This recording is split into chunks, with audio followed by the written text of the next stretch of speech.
Imagina por un momento que retrocedes en el tiempo, no a un reino brillante de castillos de cuento, sino a una pequeña aldea medieval.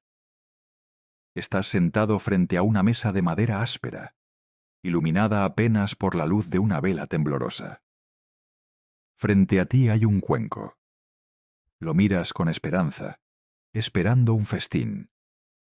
Pero en lugar de ello, te recibe una sopa aguada, con apenas unas hebras de repollo flotando en la superficie. Ese, querido oyente, era el alimento cotidiano de la mayoría de las personas en la Edad Media. La comida medieval ha sido recordada por su escasez, por su falta de sabor, y en muchos casos por lo poco saludable que resultaba. Y aunque en la mente popular solemos imaginar banquetes con carnes asadas, copas de vino rebosantes y mesas llenas de frutas y panes, la realidad para la inmensa mayoría era muy distinta. La vida de los campesinos, que constituían casi toda la población, se definía por la monotonía, la austeridad y muchas veces el hambre. En este relato pausado, iremos explorando por qué la comida medieval era considerada una de las peores de la historia.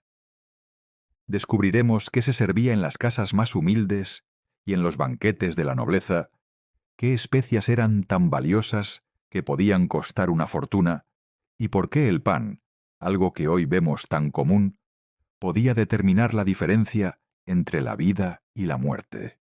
Prepárate para dejarte llevar por un viaje histórico que no necesita acción trepidante ni efectos deslumbrantes. Solo palabras que invitan al descanso, a la reflexión y a la curiosidad tranquila. Porque aquí, en Historia aburrida para dormir, contamos historias que quizá no cambiarán tu vida, pero sí te acompañarán hasta que cierres los ojos y te duermas en paz. El día de un campesino medieval comenzaba mucho antes de que el sol saliera. Tras horas de trabajo en el campo, lo que le esperaba en casa distaba mucho de lo que hoy llamaríamos un plato nutritivo. El alimento base era una papilla de cereales, conocida como gachas, elaborada con avena, cebada o centeno. A veces se cocinaba con un poco de agua y sal, y en ocasiones especiales se le añadía leche, si es que la familia podía permitírselo. Era un alimento repetitivo, pesado y falto de sabor, pero al menos llenaba el estómago y permitía resistir la dureza de las jornadas. El pan era otro protagonista, aunque no siempre era el mismo pan que conocemos hoy.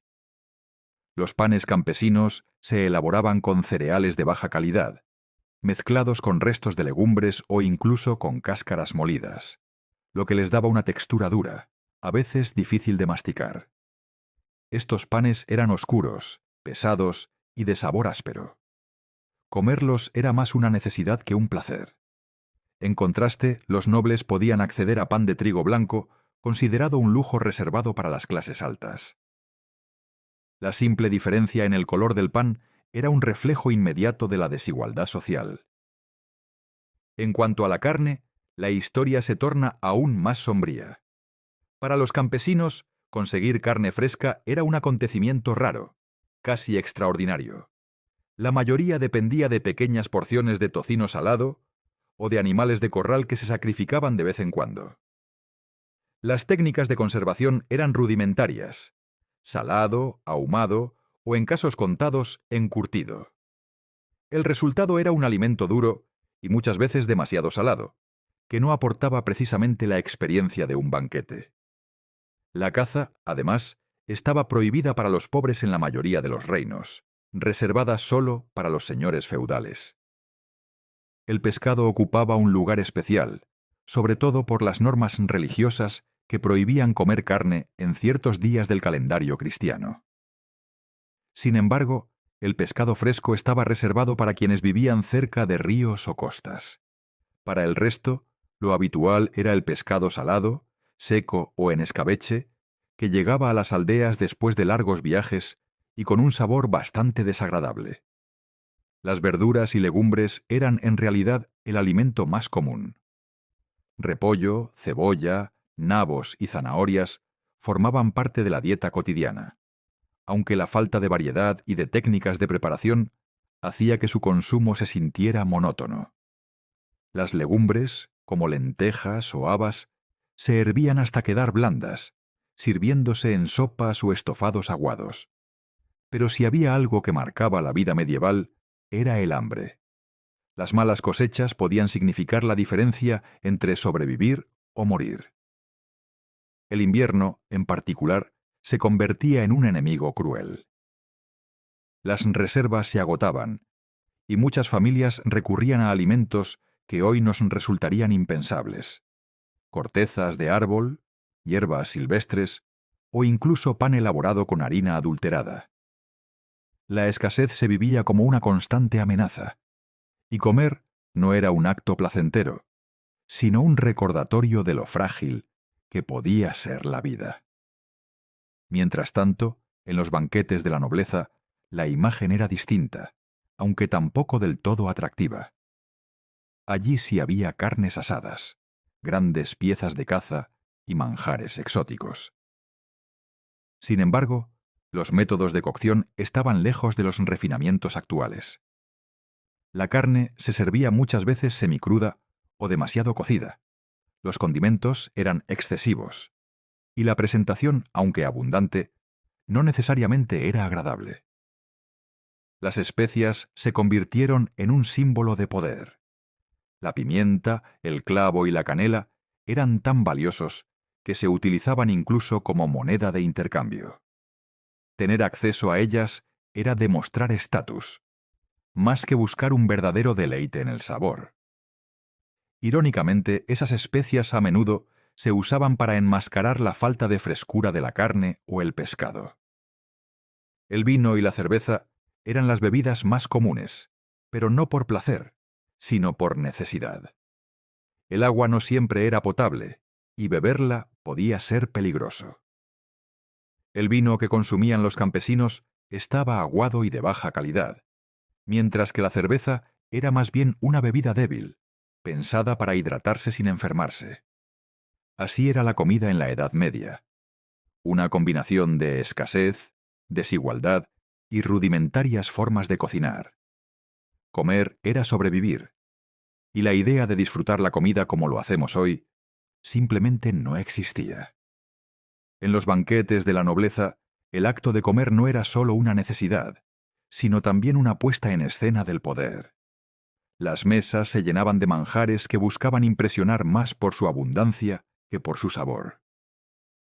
Animales enteros asados, como jabalíes, cisnes o pavos reales, eran presentados como trofeos, adornados con plumas o recubiertos de especias. Pero detrás de esa apariencia fastuosa, los métodos de cocción dejaban mucho que desear. Sin técnicas modernas de higiene, los alimentos se servían con frecuencia en mal estado, y lo que importaba no era tanto la calidad, sino el espectáculo. Los invitados compartían grandes mesas de madera, sin platos individuales como los que conocemos hoy. Cada comensal usaba un pedazo de pan grueso y duro, llamado sopatrén, que servía como base para colocar la comida. Al final, ese pan empapado en jugos y grasa podía comérselo alguien más, o simplemente desecharse. Los cubiertos eran escasos. Lo habitual era usar las manos o un cuchillo personal, y las normas de etiqueta brillaban por su ausencia. En los conventos y monasterios, la comida adquiría un carácter distinto. Allí primaba la austeridad y la sobriedad. Las reglas religiosas prohibían ciertos lujos, y la dieta se basaba principalmente en pan, legumbres, verduras y pescado en los días señalados. Sin embargo, los monjes solían tener acceso a alimentos de mejor calidad que los campesinos, gracias a las tierras que trabajaban y a las donaciones recibidas. Curiosamente, en muchos monasterios también se elaboraba cerveza y vino, no solo para el consumo propio, sino como fuente de ingresos. La superstición también marcaba la relación con los alimentos. Se creía, por ejemplo, que ciertas hierbas tenían propiedades mágicas, que la carne de algunos animales otorgaba fuerza o virilidad, o que ciertos alimentos podían ser dañinos para el alma. Comer no era solo nutrirse, era participar de un mundo lleno de símbolos y temores. No podemos olvidar que la falta de conservación adecuada traía consigo un enemigo silencioso: las intoxicaciones alimentarias. Muchas personas sufrían enfermedades estomacales por consumir productos en mal estado. Y en una época en la que la medicina era rudimentaria, un simple malestar podía convertirse en un problema grave, incluso mortal. La leche y los productos lácteos eran poco comunes, en parte porque se consideraban de menor prestigio. El queso, cuando aparecía, era duro y salado, pensado más para conservarse que para disfrutarse. Los huevos se consumían con moderación, pues las gallinas no producían al ritmo al que lo hacen hoy. Lo más llamativo, sin embargo, era la percepción que se tenía de los sabores. Mientras que en la actualidad buscamos frescura y sencillez, en la Edad Media la abundancia de especias era sinónimo de riqueza y prestigio. Platos excesivamente condimentados, cargados de mezclas fuertes, eran considerados exquisitos, aunque su sabor pudiera resultar abrumador para nosotros. Y si los nobles podían permitirse estos excesos, los campesinos tenían que resignarse a una dieta monótona y deficiente. Las diferencias sociales se reflejaban en cada bocado. El hambre era compañera constante en los hogares más humildes, y cada estación del año traía consigo sus propias amenazas. La escasez en invierno, las cosechas inciertas en verano, las hambrunas cuando las lluvias o las plagas arruinaban los cultivos. En este contexto, es fácil comprender por qué la comida medieval puede considerarse una de las peores de la historia. No solo por su falta de sabor o variedad, sino porque para la mayoría de las personas, el acto de comer era una lucha contra la necesidad, una batalla diaria por sobrevivir en un mundo hostil. Imagina por un momento una cocina medieval. No era la cocina luminosa y organizada que podemos visualizar hoy, sino un espacio oscuro, lleno de humo, con un gran fuego abierto en el centro. Allí se preparaban todos los alimentos, tanto para campesinos como para nobles, aunque en escalas muy diferentes. Las ollas de hierro colgaban de ganchos, y las llamas saltaban con un calor descontrolado que ennegrecía las paredes de piedra. No había chimeneas modernas, por lo que el aire estaba cargado de hollín y olor a grasa. Cocinar era tan agotador como comer los resultados de ese proceso. Las herramientas eran rudimentarias. Grandes cucharones de madera, cuchillos poco afilados, piedras de moler y tablas simples. El pan se horneaba en hornos comunales, donde cada familia llevaba su masa, marcada con símbolos para reconocerla después. En las aldeas, estos hornos se encendían de manera ocasional, porque consumir la leña necesaria resultaba un lujo. Por eso el pan era escaso, duro y a menudo rancio al cabo de pocos días. Un día típico de alimentación para un campesino comenzaba con un desayuno pobre: un poco de gachas frías, o pan duro remojado en agua, o cerveza ligera. El almuerzo, tras horas de trabajo en el campo, solía ser una sopa aguada de legumbres o verduras, con suerte acompañada de un trozo pequeño de tocino. La cena repetía el mismo patrón, a veces con un poco de queso o un huevo, si las gallinas habían puesto. La monotonía era tan grande que el simple hallazgo de un poco de miel o de frutas silvestres podía convertirse en un regalo extraordinario. La nobleza, en cambio, se deleitaba con comidas que buscaban ser fastuosas, aunque no necesariamente sabrosas. Los banquetes podían durar horas, con decenas de platos que se servían uno tras otro. Allí aparecían aves exóticas, animales enteros decorados como trofeos, y una variedad de panes, quesos y vinos. Sin embargo, lo que hoy podría parecer un lujo, en realidad escondía sabores difíciles de apreciar para nuestro paladar moderno. El exceso de especias, la carne poco cocida o demasiado seca, y la falta de frescura hacían que esos banquetes fueran más un despliegue de poder que un verdadero festín gastronómico. Los dulces eran un lujo aún mayor.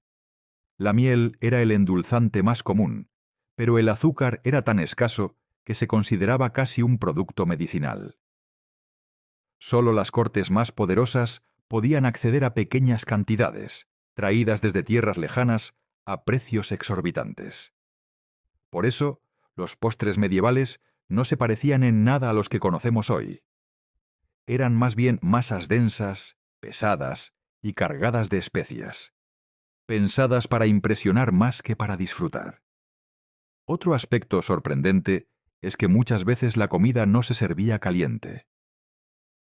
Las dificultades para preparar y transportar los platos en grandes banquetes significaban que cuando llegaban a la mesa, muchos alimentos ya estaban tibios o incluso fríos. La frescura no era prioridad. La abundancia sí lo era. El contraste entre ricos y pobres se hacía aún más evidente en tiempos de crisis.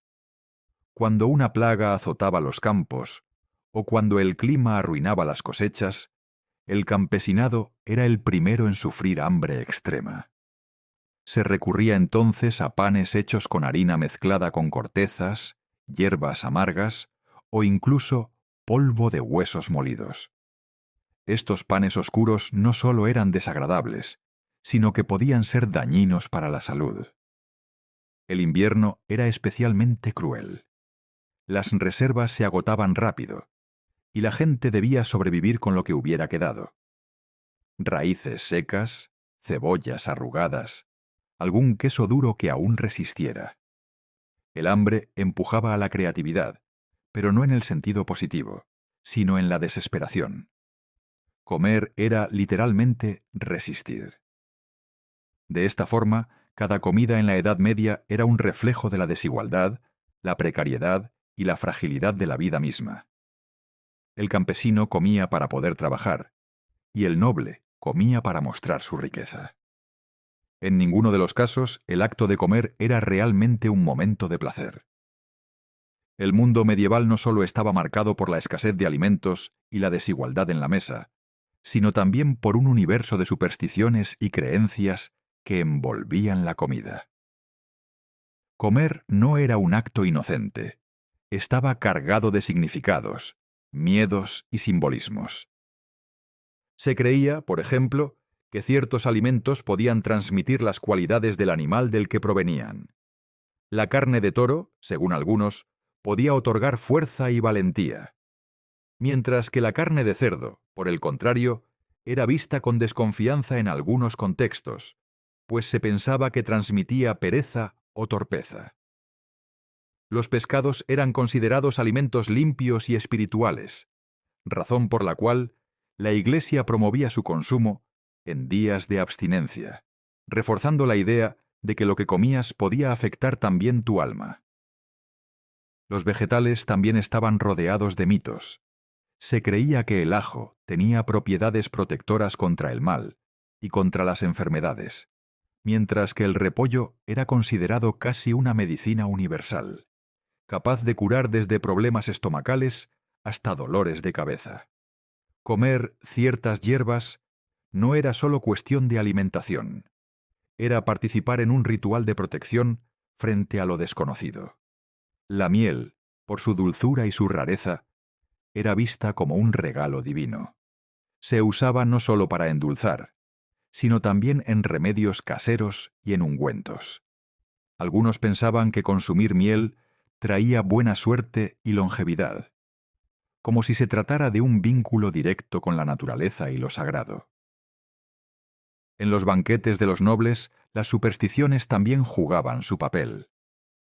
A menudo se sacrificaban aves o animales de caza en ceremonias cargadas de simbolismo, creyendo que así se transmitía prosperidad o protección al señor feudal y a sus invitados. Los cisnes, pavos reales o faisanes, adornados y servidos enteros, no solo eran un lujo gastronómico, sino también un mensaje místico de poder y abundancia. Incluso la forma de comer estaba rodeada de significados. Compartir un pedazo de pan con alguien era un acto de confianza y alianza. Rechazar un alimento ofrecido podía interpretarse como una ofensa o una señal de enemistad. En un mundo donde los vínculos sociales eran frágiles, la comida se transformaba en un lenguaje silencioso que podía unir o separar a las personas. Los ayunos religiosos también marcaban la vida cotidiana. La Iglesia dictaba qué días se podía o no comer carne, imponiendo un ritmo que iba más allá del hambre o la saciedad. El calendario litúrgico determinaba los menús, y el incumplimiento de estas normas podía considerarse un pecado grave. Comer entonces no era solo un acto físico, era también un acto espiritual, cargado de moralidad. El miedo a los envenenamientos era otra constante, especialmente en las cortes. Los nobles y reyes solían tener catadores que probaban los platos antes de que ellos los consumieran. Este temor reflejaba un mundo lleno de intrigas y conspiraciones, donde un simple banquete podía convertirse en una trampa mortal. Con todo esto, la comida en la Edad Media se encontraba en un delicado equilibrio entre la necesidad, la fe, la superstición y el poder. Los alimentos eran más que nutrientes. Eran símbolos de estatus, herramientas de control, remedios mágicos y a veces amenazas invisibles. En la Edad Media, beber agua era considerado casi un acto temerario. Los ríos, pozos y estanques estaban contaminados, llenos de bacterias y desechos que la gente de aquel tiempo no podía identificar, pero sí padecer. El agua era la causa de innumerables enfermedades, y por ello, beberla se volvía una práctica riesgosa que muchos evitaban. La alternativa más común era la cerveza, que en realidad era muy diferente a la que conocemos hoy.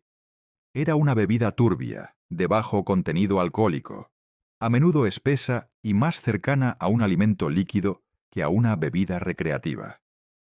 En muchos hogares, la cerveza se preparaba en pequeñas cantidades y se consumía fresca, sin mucho tiempo de almacenamiento. Incluso los niños la bebían, pues se consideraba más segura que el agua. El vino, por su parte, estaba reservado mayormente para las clases altas, aunque en las regiones productoras podía llegar también al pueblo. No obstante, no era el vino sofisticado y refinado de las bodegas modernas. Muchas veces era agrio, mezclado con especias o incluso rebajado con agua para prolongar su uso. En los monasterios, el vino tenía un papel especial. No solo se bebía, sino que se utilizaba en rituales religiosos, siendo un puente entre lo terrenal y lo divino. La hidromiel, hecha a base de miel fermentada, fue durante siglos una bebida mística, asociada con festines, celebraciones y hasta rituales paganos. Aunque su consumo fue disminuyendo con el tiempo, conservaba un aire de bebida especial, cargada de simbolismo y rareza. En los climas fríos, las bebidas calientes como caldos aguados o infusiones de hierbas ayudaban a sobrellevar los inviernos más duros. Sin embargo, eran un lujo modesto que no todos podían permitirse. La mayor parte de la población dependía de la cerveza ligera como fuente principal de hidratación, marcando un contraste con nuestra visión moderna de la alimentación. Para los nobles y reyes, las bebidas eran también un símbolo de estatus. Ofrecer un vino especiado, importado o exótico era una forma de exhibir riqueza y poder. En las cortes no era raro ver mezclas de vino con azúcar, canela o clavo, ingredientes carísimos en la época que convertían un simple trago en un despliegue de ostentación. Así, el mundo medieval no solo se sostenía sobre comidas ásperas y repetitivas, sino también sobre bebidas que reflejaban la tensión entre supervivencia, creencias y jerarquía social. Lo que se bebía Hablaba tanto de quién eras como de dónde estabas en la escala de poder.